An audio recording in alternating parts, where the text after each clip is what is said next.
So as I was walking through this African bush with my guys with me, and they speak, Pokot, so they translate. So I'm going to tell you this story, how it went, but just know that somebody's translating for me.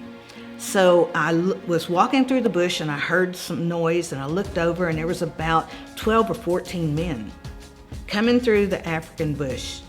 And as they got closer, we was watching, got closer, I noticed they just had a little something on around here, and they had these 10-foot spears. And so they start questioning me, what am I doing here? Well, this was not planned in any sort of way, and what came out of my mouth I know was only from the Holy Spirit. And I said, they want to know what I'm doing there. I said, God sent me. And they said, well, what God? I said, well, which God do you know? And they told me this fascinating story. And they pointed over behind them a ways on a hill, and they said they used to know the God that lived over on that mountain. Just a hill right there on top of Pokot. And I said, well, tell me about it. And they said, well, we used to see God and God's people.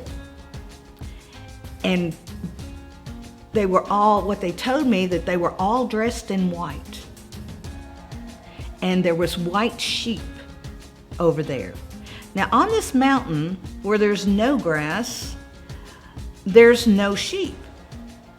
They have goats and they have cows and they have camels, but there is no sheep.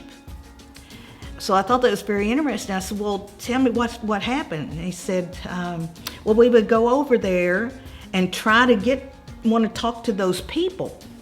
And said we would get very close, and we'd just kind of glance down to see where we were going or something. We look up and they would be gone. I'm just repeating the story as it was told to me. And I said, oh, and I said, well, why do you think they said he's gone? He hasn't been there in many years. God and his people has left us. I said, why do you think he left? He said, because of the bad things that we do. Because they're a warring tribe. They kill each other and steal each other's animals and all this stuff, other tribes. And that told me two things. First, they have a concept of God, which the Bible tells us everybody's born with. Second, they've got a concept of sin. And so I told them, I said, well, the God that sent me here to this place is the God that loves you. And they said they didn't know that God.